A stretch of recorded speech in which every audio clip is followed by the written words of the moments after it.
Hello and welcome back to another reaction. In this occasion, Wakfu episode first of the third season. Yes, we're finally reaching the last season, hopefully so far, of the Wakfu series. And it has been a very long journey. It has been less than a year because I haven't started reacting to Wakfu until a little bit later during the channel. But yeah, it has been a quite a eventful journey because at the beginning I wasn't lying. I wasn't expecting that much of Wakfu. The first episode was great in the first few minutes of the episode when the fight against Nox and Gorgal. Of course, I didn't know their names, or at least I didn't remember the names. And in the last bit, when they fight Pompon in his possessed form, but the one in the middle, it was kind of boring, kind of uninteresting for me. Of course, it's a good thing I decide to keep going with the journey because, man, what a spectacular journey! Uh, the first season, yeah, it was great. It has great character developments, and the end, it was amazing. It was heartbreaking, especially for Pompon fans, including myself, of course. But of course, the season two came, and it was another better season, a great season, a great villain. Not as great as Nox, but come on, nobody is going to surprise Nox. Yes, I know I'm saying this is why while I haven't started watching the third season. So perhaps there's a better villain than Nox. But anyway, yeah. This of course is going to be a kind of a long intro because I have several stuff to say to you guys. First of all, I want to thank you all who has been with me almost from the beginning, or even if you are just in the last few weeks, thank you too, because yes, the anniversary of this channel just passed by last December. It was around December 20th, and I miss it completely. I miss completely the opportunity to speak about the anniversary of the channel. Yes, 1 year, well, more than 1 year now of this channel. It has been an incredible experience for me. I have never done something like this before. Never have a channel, never have an audience. And I know it's not the biggest audience. It's a little bit more than 500 people. But man, I am so thankful to you guys. It's really an amazing your comments, your views, your enthusiasm when I start to see a new series, and your corrections even when I mispronounce some words, especially for my French followers. It has been so much joy for me to have this channel. It's incredible, and yes, this channel actually break my routine. Back then, like a year ago, I was just doing the same thing over and over and over again, and that was something I didn't enjoy. It was awful, it was terrible, and I decided to make a channel, and that changed my routine because yes, I know I have a lot more to do and stuff that I enjoy. I enjoy recording this. I enjoy the process of editing. I enjoy a lot of the stuff that is happening with the channel. So yeah, I'm so grateful for you guys. It's amazing. It's amazing the way the channel has behaving, and it has been great. And a year, yes, and hopefully there's going to be more years to come. More years to come for this channel.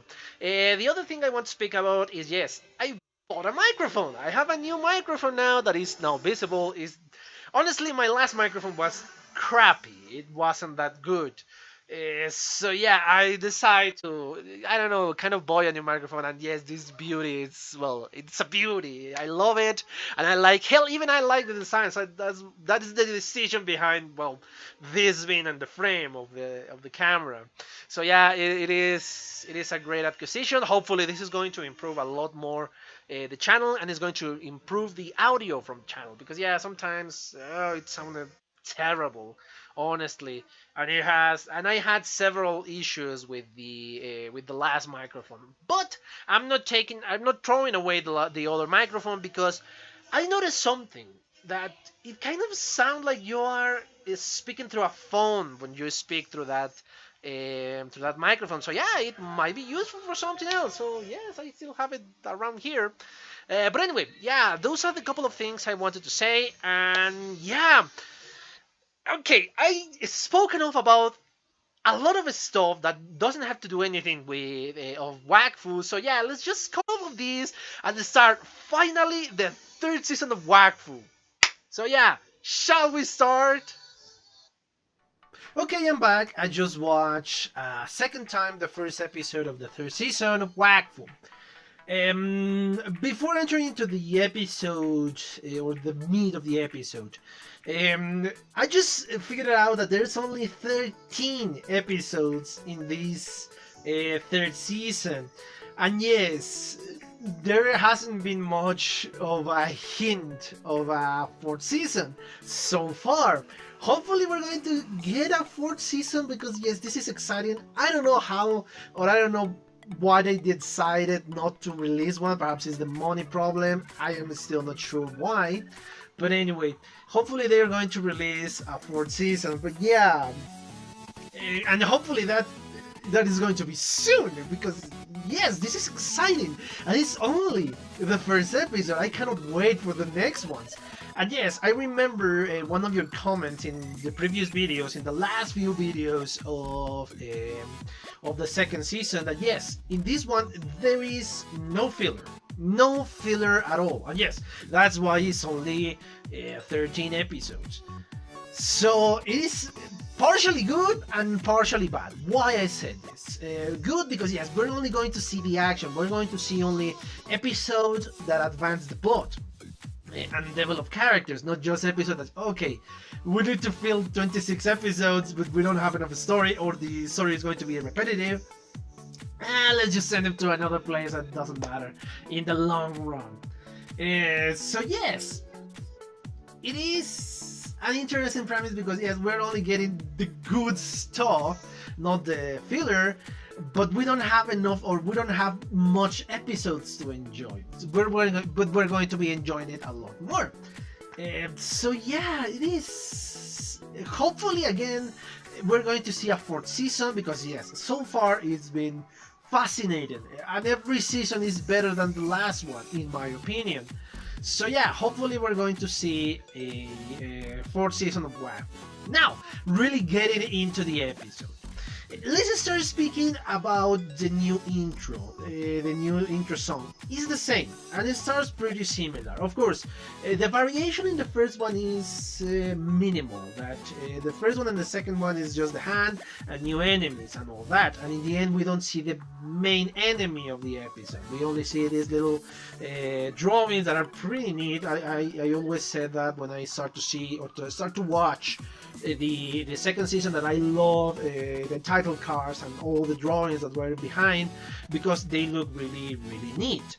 In this one, we just get something similar, but that was the major difference between season 1 and season 2. Season 1, we get to see the different villains that are going to be attacking our heroes, and then of course it's kind of a spoiler, the opening. Not much, because without the context you don't see much of what's going to happen. This one is of course very similar to the second season, this new intro. We start very similar with Hugo running with his hand in a wall, and I don't know, kind of creating a way of Wakfu, or at least that's what I interpret, jumping and all that. And then of course we saw the transformation of Amalia. Of course this is different one. It's the different kind of clothes that we saw in the first season and in the second season. It's more like a princey looking outfit. But that wasn't the major change. We saw again the kids of Pom Pom. Both of them appear in the title just before Evangeline, and of course we saw a pregnant Evangeline, something I wasn't expecting. It isn't a big of a spoiler because we received the information about this in the first few minutes of this first episode, so yeah, it wasn't that much that we lost. Oh no, she's pregnant, it's going to come up in the episode 10 or something like that. No, we saw this one in pretty recently, and I guess this didn't happen. Well, this happened in the just few moments after their wedding. So yeah, that is my guess. The wedding night was when all of this happened, because it's not the same difference between season 2 and the specials, and then the specials and season 3. or at least that's why I assume it's just a couple of months. Well, 6 months, I think it was the correct timeline in between the end of the specials and the beginning of season 3. That's how I interpret the timeline of this third season. We of course saw in the presentation they fought a monster kind of similar to the first monster of the second season. I don't know if this monster is going to be important or is just to feel the excitement of the introduction of the characters or the intro song. It's pretty similar. We saw the shovel of Ruel flying just like in the first few episodes of the season, and we saw our group reunited. We saw Pompon, we saw Amalia, we saw the kids, and we saw a pregnant Evangeline. It's a weird sign because yes, a pregnant woman ready to fight, but of course this is Evangeline. Of course she's going to fight. That makes sense for her character. And that's when we start the introduction of our new villains. And this is when I should have paid attention in the first viewing, because the two that attack Pompon and Evangeline and their family appear obviously in the title. I'm sorry, 3, because yes, the freaking balls apparently are their own entity alive. So yeah, I should have paid more attention when I saw the Panda, and because it's the same Panda that I saw, well, it's visible in the intro. And then of course in the background, again, I should pay more attention to this, we saw Adamite, or the kind of adult form of Adamite. That's how I interpret it. And well, of course, I'm gonna say this when I reach that point of the story. I'm just gonna speak about the opening. But we saw a lot more villains.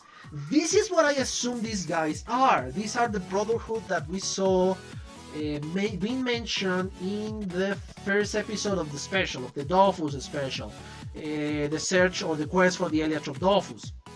My guess is this is the Brotherhood that they were speaking. Why I said this? Because then we saw kind of a statue, or that I interpret a statue, perhaps something else, and then we saw what I assume is Lady Echo, because it's very similar. It's not very well framed because it's a very small frame in which she is, but I assume that is Lady Echo.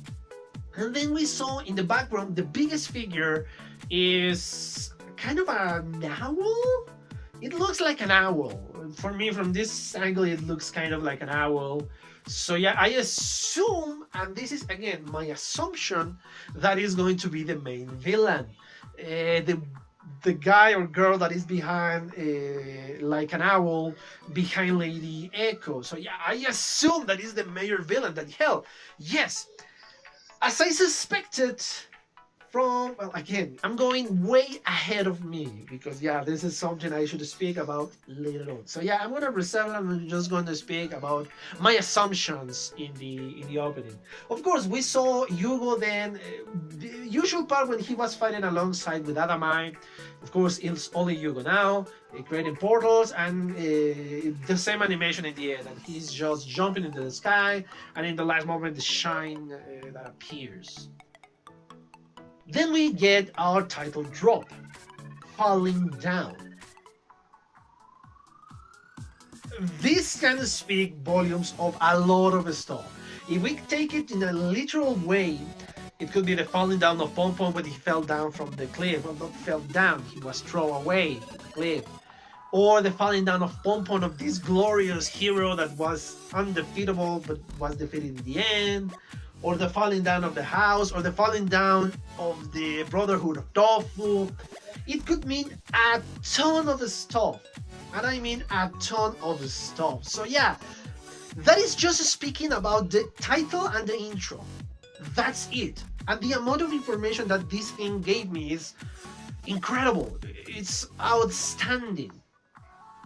But of course, it's mostly for speculate what is going to happen in the near future, in the next 13 episodes. So yes, it is intriguing because it caught my attention, especially the second time I watch it. And yes, I should pay more attention to the title the next time. But perhaps no, because yeah, I think the title is going to be the same, but not the title, the intro music. The intro is going to be the same. The title is going to be a variation, but it's still, it is fascinating how this first episode of the third season just entered right into the action. because what we saw here is very heavy. But of course, it's kind of deceiving. Because yeah, the first few scenes of the third season is a destroyed home. I had no idea which home was that one.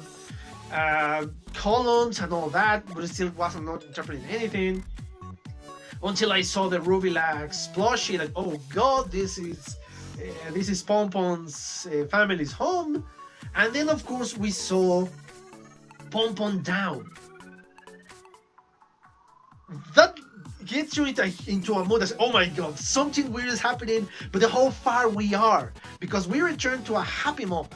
And I don't know which is the difference between this happy moment and this terrible moment that I just witnessed in the first 2 minutes of the animation. So yeah, I don't know. I had no idea how far these were. We return, of course, to a happy moment, the training of Eleli, the daughter of Pompon, and the Yop, kind of that one who inherited the Yop side of the family. She's frustrated because she's not as strong as her father, because yeah, that will take a lot of training, and that is exactly what Pompon is doing. He's training his daughter, and this is a moment in which we return in the memory lane, and we saw kind of the adventures of Pompon and Evangeline, more specifically these two, because these one are the important to this kid. It makes sense. They are their parents, or well, her parents. So yeah, it makes sense. And it's a heartwarming moment because yes, Eleli feels kind of bad because her father lost his arm, and yeah, it was kind of a nice recapitulation of what happened. That they fought Nox, in this case in the first season, they fought Rusho, and they fought Kilby.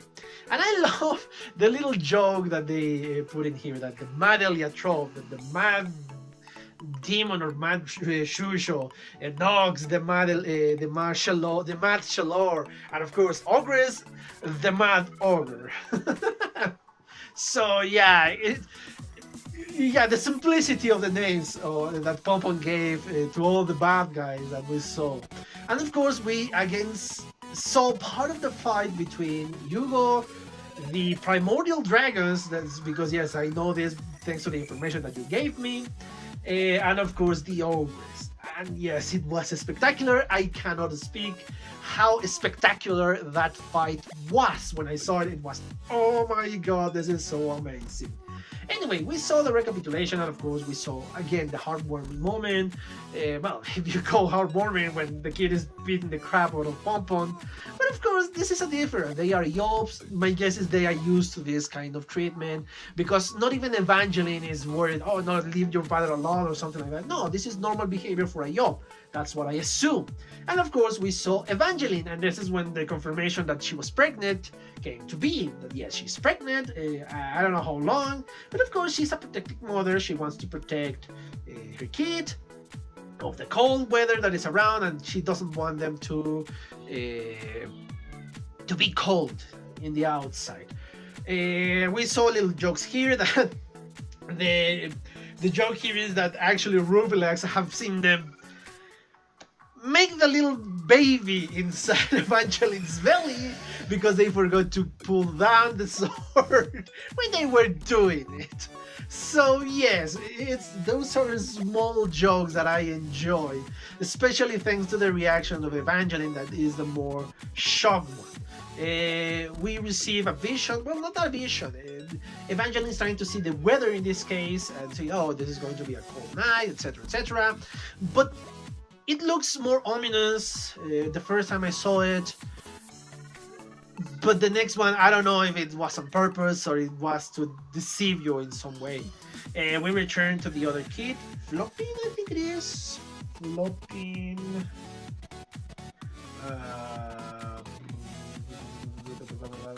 Floppin, yeah.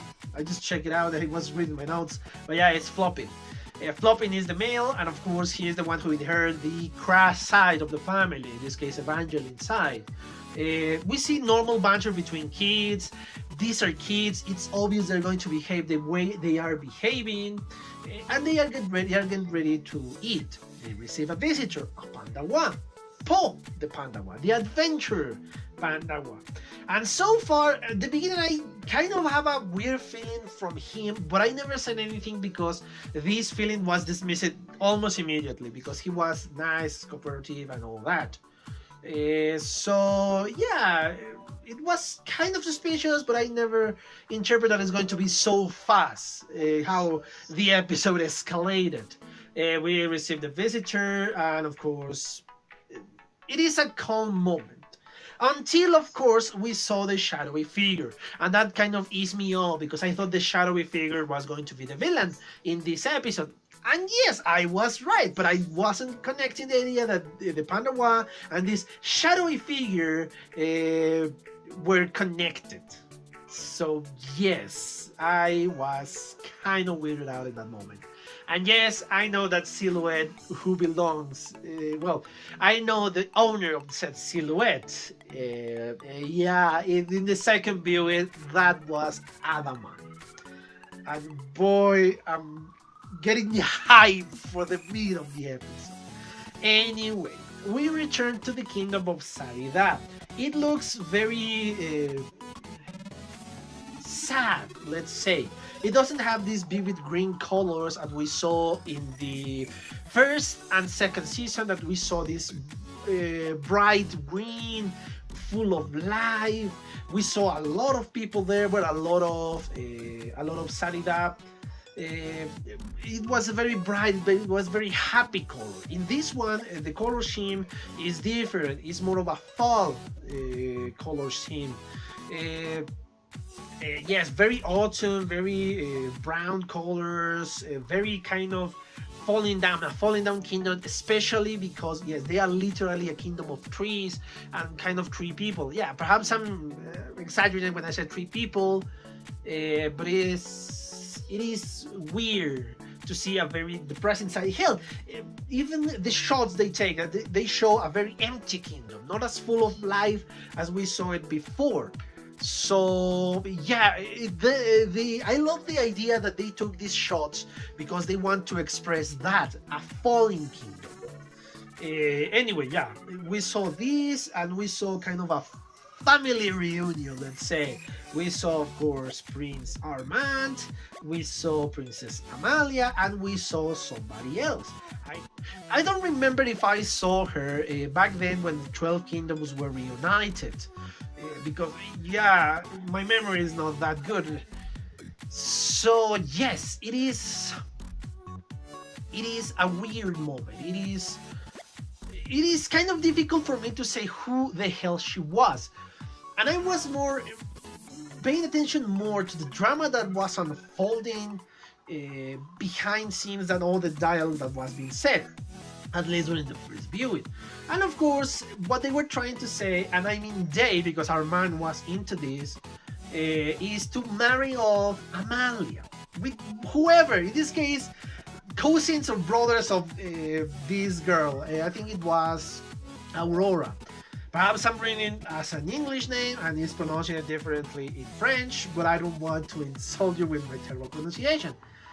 So yeah, it's obvious what their plan was, and yes, this beautiful and muscular man appeared and started to flex his muscles.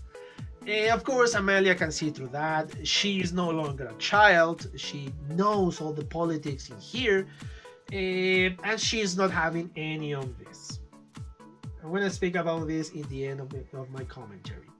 She goes to her room, but actually she is not going to her room. She's going to visit her dad, who is dying. And you can see even the color they choose for the king. And again, we saw these fall colors, these autumn colors, this brown from a leaf and all that. We're seeing all of these. And of course, he's dying. He's kind of happy because he finally is going to see his late wife. But of course, the problem of that is that he's leaving the kingdom in the hands of Armand and Amelia. Amelia, I'm not so worried about that. Why? Because Amelia has shown maturity in the last few episodes of the second season and in the special. She has shown a little bit, a level of maturity that I wasn't expecting from her. She has learned from her journeys. But Armand hasn't. Armand, for a while, was showing that he was getting over the fact that he's jealous, constantly jealous of Amalia. That feeling is left me because the guy is trying to manipulate his own sister into marrying the same family that he married. And Aurora, the girl or the wife of Armand, is having the same thoughts because they want to control both kingdoms. One is going to control Salida and the other one is going to control the Kingdom of... I'm going to put an annotation here. Sorry, guys. Anyway, yeah. So this is kind of destroying the character development for Armand. Because again, we saw, and this is something that we saw in the specials too, Armand is a very jealous guy. He wants control, he wants to show that he is more capable than Amalia. Which is of course again degrading the character into this jealous person. And yes, all the advances that we saw in the war against Nox are kind of being blown away little by little during the second season and during the Dofus special and in this episode. So yeah, we saw again kind of a hint of what is going to happen and what is going on in Amalia's mind. That yes, she already knows who kind of love, or that's what I interpret like this. And then of course we go to Hugo searching for Adamite, and again we saw the fight, the dramatic fight in the specials. We saw that dramatic fight here again. It wasn't meant to be a spectacular. It was meant to be dramatic, full of emotions. So yeah, I still love that fight too. Anyway, we saw that yes, Hugo is desperately trying to find his brother. He hasn't been successful so far. And then of course we return to Pompon and Evangeline and their family. And this is when the plan get into motion. They capture the kids thanks to these spheres that the Panda Wad had. And of course, he attacked Pompon in a very surprising manner. The Panda Boy is really strong, and he's kind of dealing with Pompon easily enough, let's say, so far. But of course, they don't count in the fact that they are very, very powerful. And I mean, Pompon and Evangeline. Hell, even the kids are kind of powerful. They start to counterattack, and this of course is successful. They attack and attack and attack, and it's very spectacular because again, these guys are underestimating Evangeline just because she's pregnant. But she's so freaking awesome in this fight. She doesn't have her bow, but she's still kicking ass. It's unbelievable. And yes, during this spectacular fight, a very short one, Evangeline managed to destroy their house because she just threw an arrow to the what I interpret this as not a person, a being. Those spheres are a being. So yeah, and of course this invisible girl that was the one who is attacking Evangeline is kind of defeated in this moment, because yes, Evangeline is way too awesome. They destroy the home. Of course, everybody is out by this moment, and they kind of damage these two villains that are attacking their family. These guys are strong, but of course Pompon and Evangeline are not cowards, and they're going to fight because they know they can win against these guys. And yes, you can see that they are pretty powerful, because even with the three of them fighting, I mean the Invisible Girl, Toxic I think it was her name, the Panda Wapo, and the two spheres, I don't recall the name of that thing, they are kind of not in the same level of Pompon and Evangeline. Unfortunately, somebody else joins the fight, and that someone else is Adamite with the Heliotrope Dofus within him. So he's kind of cheating. He is an hypocritical bastard in this moment, because yes, oh no, you cannot use the Heliotrope Dofus for your own benefit. bullcrap, he's using it for his own benefit. He's becoming way too powerful thanks to the Heliotrope Dolphus. So yeah, he's a huge hypocrite in this moment. He looks kind of cool. He looks a lot more mature than Yugo. My guess is thanks to the Heliotrope Dolphus that he is carrying. But again, the shock for me came because yes, I kind of knew when I saw the color scheme that he was having. You say, okay, these are the color scheme of Adamite. But I didn't want to say it's Adamite because I wasn't sure. I was holding still the hope that he wasn't a bad guy, or at least this level of bad guyness, if you call it like that. Anyway, yeah, this is shocking for me to see. Completely, utterly shocking. Again, this is something I wasn't expecting. Yes, I kind of call this in the specials. Oh, now in the third season, Adama is going to become an antagonist and is going to fight the Brotherhood of Tofu. And yes, I was right. But still, the shock of him showing like this and being this ruthless against Pompon, somebody he considered his friend. So it is still shocking. When I saw the color scheme, I wasn't sure that it was Adamite. I wasn't sure, or I didn't want it to be Adamite. I wanted to be somebody else. Until of course they say their name. Of course, it's Adamite. Yeah, it is. It is something I wasn't expecting, and especially how he retrieved the Heliotrope Dolphus, because they were supposed to be in the hands of Goltard, the Yob God, the new Yob God. So how the hell did Adamite manage to steal the eggs from Goltard? How?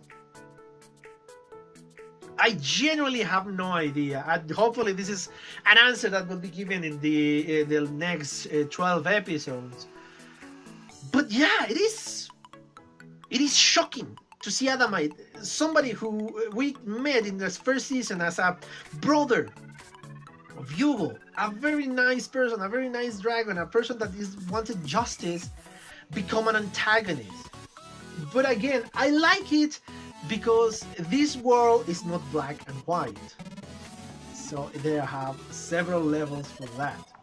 Of course, Adamite, thanks to the Heliotrope Dolphus, is way too powerful. Way too powerful.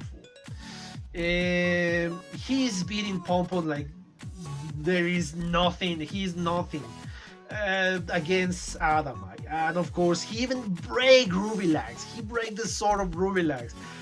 Something, yeah, completely shocking for me.